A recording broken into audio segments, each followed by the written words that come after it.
អាហារដែលសើបបំផុតគឺមានបងប្អូនប្រជាពលរដ្ឋខ្មែរយើងទាំងអស់គ្នាច្រើនបាទនៅតែមានចម្ងល់ហើយចង់សួរថាចង់ដឹងថាតើយើងអាចនឹងយន្តការរបស់យើងនឹងអាចឈ្នះថៃដែរឬទេហើយតើយើងនឹងអាចបានដីរបស់យើងបានមកវិញដែរឬអត់អាការដែលយើងដឹងផ្ដាល់គ្នាឬក៏ថៃឥឡូវកំពុងតែទន្ទ្រានលើយើងទៅយើងបានមកវិញអត់ហើយសំណួរមួយទៀតសួរថាតើប្រទេសអឺថៃហ្នឹង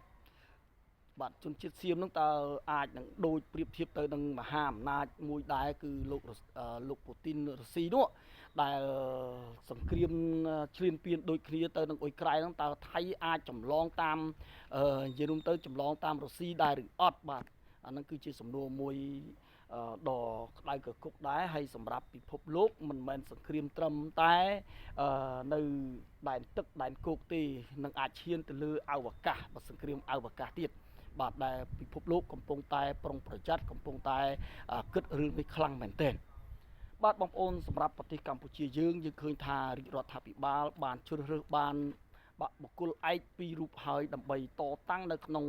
UN Close ហើយថៃគឺខ្លាំងណាស់បាទគាត់ចេះបង្វែងដានគាត់ឆ្លោះដែនដីគោកហើយគាត់ក៏បង្វែងដានមករឿងស្អីណា UN Close ខ្មែរយើងទៅក្រោយទៀតដែលទៅប្តឹង UN Close តែដោយសារតែសៀមគឺបានបិទនៅការចរចាទ្វេភាគីមុនគេបង្អស់ដែលគាត់លុបចោលនៅអនុសារណៈយោគយល់គ្នា MOU នោះហើយនឹងការមិនទទួលស្គាល់នៅសន្ធិសញ្ញាបារាំងសៀម1904 1907នឹងឯងហើយសំណួរបងប្អូនសួរចោតមកថាតើយើងអាចនឹងឈ្នះសៀមដែរឬអត់ដែលបាននឹងអាចបានដែនដីរបស់យើងមកវិញបានអត់សំណួរនេះគឺបងប្អូនគឺវាជាសំណួររសើបហើយជាសំណួរនឹងពិបាកនៅសម្រាប់ប្រទេសកម្ពុជាយើងមិនថាកម្ពុជាយើងក៏សៀមក៏ថាក៏ពិបាកដែរថានឹងបានរបស់គាត់សុទ្ធហ្មងលើគាត់ឬក៏នឹងត្រឡប់មកឲ្យខ្មែរយើងវិញក៏គាត់នឹងពិបាកនឹងឆ្លើយដែរអ្វីទៅលើលោកនេះគឺវាមិនទៀងទាត់ទេបងប្អូនមិនទៀងទាត់ទេតែទៀងទាត់បំផុតគឺតែដឹងតែស្លាប់ហើយយើងមកជីវិតនេះដឹងថាមិនរស់ទេចង់និយាយចឹងណាផែនដីក៏មកជីវិតផែនដីក៏គង់តែរលាយដែរនៅសល់តែអាកាសទៅទេដដែលទេអាហ្នឹងដែលច្បាស់ណាបងប្អូនហើយដល់ពេលបងប្អូនសួរថានឹងអាចបានមកវិញអត់ខ្ញុំថាមិនទៀងទាត់ទេសូម្បីតែជីវិតយើងរស់ដល់ថ្ងៃស្អែកឬក៏អ្វីវាមិនទៀងទាត់ទេបាទបងប្អូនណាអញ្ចឹងគឺខ្ញុំឆ្លើយថាវាមិនទៀងទាត់ទេប៉ុន្តែបើសិនបើយើងពិនិត្យលើទស្សនវិជ្ជាផ្លូវច្បាប់ឬក៏នេះគឺយើងមានក្តីសង្ឃឹមខ្លាំងយើងជឿជាក់ 100% ថានឹងបានមកវិញបើតាមផ្លូវច្បាប់តាមអីប៉ុន្តែបើសានតាមផ្លូវយោធានោះគឺយើងពិបាកនឹងយូរតោះតែយើងនឹងមានសេដ្ឋកិច្ចខ្លាំងមានយោធាខ្លាំងជាងថៃអនាគតទៅយើងធ្វើការវាយបកទៅលើថៃវិញអីចឹងដើម្បីទន្ទ្រានយកវិញអានឹងខ្ញុំអត់ដឹងទេចង់និយាយថាបើតាមខ្ញុំទោះបីខ្ញុំខ្លាំងជាងថៃ 2000 ដងទៀតក៏ខ្ញុំអត់វាយថៃវិញដែរខ្ញុំនៅតែធ្វើតាមផ្លូវច្បាប់ទាមទារយកមកវិញតែប៉ុណ្ណឹងបាទអត់ធ្វើការបាទស្លាប់មនុស្ស100នាក់200នាក់សង្គ្រាមមកប្រទេសទល់ប្រទេសឲ្យស្លាប់មនុស្សអស់រាប់ពាន់រាប់ម៉ឺននាក់ទៀតខ្ញុំអត់ទៅធ្វើអញ្ចឹងទេដោយរដ្ឋាភិបាលគាត់ធ្វើតាមតំណែងតំណងការទូតតំណែងផ្លូវច្បាប់អីគាត់ធ្វើរាល់ថ្ងៃគឺត្រឹមត្រូវខ្ញុំគ្រប់គ្រង 100% ក្នុងនាមខ្ញុំជាខ្មែរខ្ញុំគ្រប់គ្រងនឹងធម៌អហិង្សាបាទណាធម៌ដែលយើងដោះស្រាយគ្នាបានព្រោះថាដីរបស់យើងប៉ុណ្ណឹងយើងនៅមានដីធំច្រើនណាស់ដើម្បីអភិវឌ្ឍប្រទេសជាតិច្រើនប៉ុន្តែគាត់ថាដីហ្នឹងគឺយើងនៅតែទាមទារយកមកវិញតែប៉ុណ្ណឹងយើងមិនឲ្យបាត់បង់ទេហើយកុំថាង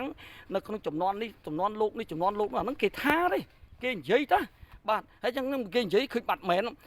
ឡូវបាត់មែនអាហ្នឹងវានៅបច្ចុប្បន្នឃើញអញ្ចឹងក៏ប៉ុន្តែទៅអនាគតទៅមុខទៀតយើងនៅទៀមទាបើយើងបាត់បង់លុះត្រាតែយើងកាត់ដីសញ្ញេហ្នឹងយើងឲ្យគេឲ្យយើងឈប់ទៀមទាអាហ្នឹងមិនយើងបាត់បង់អាហ្នឹងបងប្អូនត្រូវយល់ឲ្យច្បាស់កន្លែងហ្នឹងណាហើយបងប្អូននៅខ្លះនៅអត់ទាន់ច្បាស់ហើយនិយាយនៅក្នុងបាទណានិយាយនឹងសារព័ត៌មានចែកម្លែកនិយាយនៅក្នុងប្រព័ន្ធ social media យើងនិយាយថាចំនួននេះបាត់ដីចំនួននេះមើលឃើញបាត់ឃើញផ្ទាល់នឹងភ្នែកច្រើនណាបាទហ្នឹងថាយើងគាត់ថាគាត់អត់យល់ហើយសិតតអ្នកចេះដឹងណាហ្នឹងនៅតែក្រៅប្រទេសក្រៅសិតអ្នកចេះដឹងទៅអីហ្នឹងបាទគាត់ឃើញគឺអាភ្លាមគឺបាត់មែនត្រឹមត្រូវ 100% ព្រោះគេយើងដែរណាយើងទៅរួចរបស់យើងពងជិះឡានជិះម៉ូតូមកចោលមកប្លន់ក្រឹបវាបាត់បង់ឥឡូវនឹងភ្លាមនឹងបាត់បង់វាបាត់បង់ហើយចង់និយាយចឹងណាចង់ថាឥឡូវនេះបាត់បង់សួរថាតើរដ្ឋាភិបាលទៀមទាវិញអត់ទៀមទាណាយើងប្តឹងដាក់ពាក្យប្តឹងដាក់អីត្រឹមត្រូវទៀមទាសួរថាហេដល់ពេលប្តឹងអ្នកខ្លះចង់ប្តឹងទៅអាតុលាការចេះភ្លាមតាមគាត់សួរថាប្តឹងទៅយើងមានសង្ឃឹមអត់ណាបាទយើងមើលតែរុស្ស៊ីមើលតែស្អីមួយអ៊ុយក្រែនមួយអីអ៊ុយក្រែនតែប្តឹងដល់រុស្ស៊ីបាទមហាអំណាចគេធំប៉ុណ្ណាណីហើយប្រទេសអ៊ុយក្រែនឥឡូវហ្នឹងគឺមានប៉ែមជាងណា គេមានគ្រឿងសព្វាវុធគេមានគេជួយប៉ុណ្ណឹងហើយនៅតែបាត់ប្តឹងអង្គការសហប្រជាជាតិប្តឹងតុលាការប្តឹងអីមិនបានចុះប្រទេសកម្ពុជាយើងតូចមួយដែលប្រទេសថៃកំពុងតែទន្ទ្រានគេមានអាចេកគេមានអា F16 យើងមិនដឹងមានទាហានរបស់គេសព្វាវុធរបស់គេខ្លាំង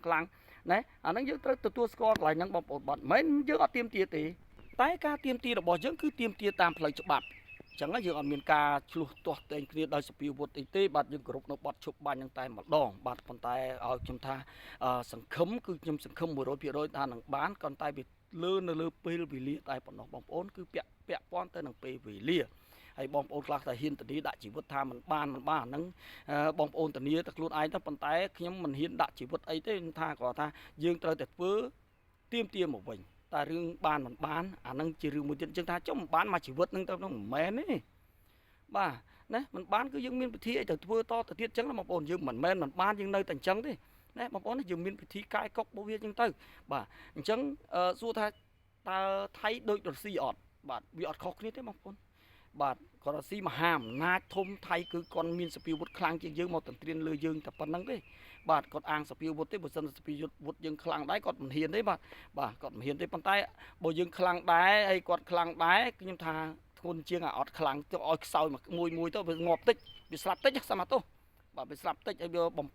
ភ្លេចបំផ្លាញវាតិចចុះបើខ្លាំងដូចគ្នារុស្ស៊ីរងៃរុស្ស៊ីនឹងអ៊ុយក្រែននេះបើឃើញវាគ្រាប់បាញ់វិញបាត់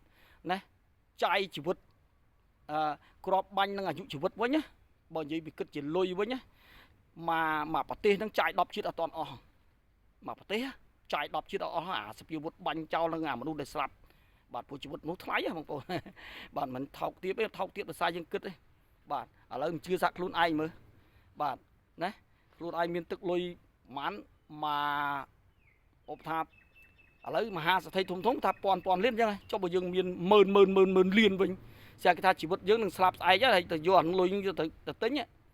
គេថ្លៃណាជីវិតមនុស្សណាបងប្អូនហើយមនុស្សស្លាប់បន្តិចណាអញ្ចឹងខ្ញុំជឿជាក់ថារុស្ស៊ីហើយនឹងប្រទេសថៃគឺថៃធ្វើនឹងស្តៀងរុស្ស៊ីដែរប៉ុន្តែគាត់ថារុស្ស៊ីគឺជាមហាអំណាចបាទថៃមិនមែនមហាអំណាចទេគាត់គ្រាន់តែអាស៊ានគាត់ទៅរួចដែររងថ្ងៃគាត់ទៅលើច្បាប់អាស៊ានច្បាប់អាស៊ីនៅដល់អង្គការសហប្រជាជាតិអញ្ចឹងថៃមិនអាចធ្វើបានដូចរុស្ស៊ីទេណាអញ្ចឹងបងប្អូនបាច់ព្រោះថាព្រោះគាត់មានការព្រួយបារម្ភថាដូចរុស្ស៊ីយកវាយយកដីយកអីដាក់ដែនដីព្រោះរងថ្ងៃនេះបងប្អូនដឹងហើយថៃកំពុងតែដាក់ប្រាសាទបុរាណជាច្រើនដាក់ចូលក្នុងបេតិកភណ្ឌជាតិរបស់គាត់កំពុងពលប្រជាជនពលក្មេងៗចំនួនក្រោយប្រជាជនគាត់ហ្នឹងណាហើយដែនដីរបស់គាត់ដែនដីដែលយើងទៅត្រៀនបានហ្នឹងគាត់ថាជាដែនដីរបស់គាត់កំពុងតែអនុវត្តជឿធ្វើផែនទីខ្លួនឯងផែនទីចោលទៀតហ្នឹងគាត់កំពុងធ្វើអញ្ចឹងដែរបងប្អូនណាបាទហើយយើងអត់ហាមគាត់ថាគេធ្វើមិនបានយើងមានតែពាក្យថាយើងទាត់ចោលឬក៏យើងបដិសេធយើងអីតែប៉ុណ្្នឹងទេបាទរឿងឲ្យគេមិនឲ្យគេធ្វើគេធ្វើអានឹងរឿងរបស់គេចង់និយាយអញ្ចឹងបងប្អូនបាទហ្នឹងហើយអញ្ចឹងបងប្អូនខ្ញុំនៅតែគាំទ្រថាខ្មែរយើងនឹងអាចយកដីរបស់យើងមកវិញបានទាំងអស់មកវិញបងប្អូនណាតាមផ្លូវច្បាប់បាទហ្នឹងណាហើយរឿងរុស្ស៊ីហើយនឹងថៃដែលធ្វើដូចរុស្ស៊ីបាទគឺធ្វើដូចរុស្ស៊ីនឹងឯងប៉ុន្តែគាត់ថាវាខុសតថាថៃមិនមែនមហាអំណាចទេมันអាចទៅធ្វើបានពីអញ្ចឹងទេចង់និយាយអញ្ចឹងយ៉ាងហោចណាស់ក៏មានក្របខ័ណ្ឌអាស៊ានគេជួយដែរបាទសម្រាប់បងប្អូនដឹងហើយនៅលើពិភពលោកនេះការដែលអ្នកណាខ្លាំងដែលនឹងឈ្នះ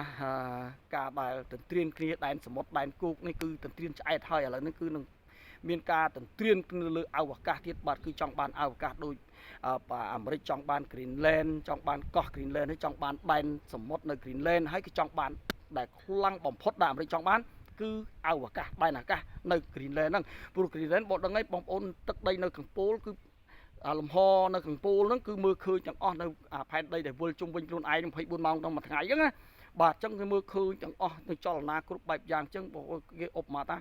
អ្នកណាចង់ហោះកាត់នឹងអីគឺអាមេរិកនឹងឆាចយកលុយអ្នកណាចង់ស្អីនៅលើគឺអាមេរិកនឹងឆាចយកលុយហើយជាពិសេសក៏ទៀតអ្នកណាចង់មើលអីក៏អាមេរិកឆាចយកលុយគិតលុយទាំងអស់អាមេរិកចង់បានដែនអាកាសនឹងឯងហើយជាពិសេសទៅទៀតបងប្អូនដែនអាកាសមានសារៈសំខាន់ណាស់អញ្ចឹងអនាគតទៅគឺគេបានគិតប្រមាណមើលហើយថានឹងមានសង្គ្រាមអវកាសឆ្លោះគ្នាបាញ់គ្នាយន្តហោះយន្តអីហ្នឹងឯងចឹងពិភពលោកកំពុងតែធ្វើច្បាប់នឹងដែរបងប្អូនបាទអរគុណច្រើនបងប្អូនសូមឲ្យបងប្អូនសុខភាពល្អរកស៊ីមានបានកុំភ្លេចជួយ like ជួយ share ទាំងអស់គ្នាបាទណាបាទ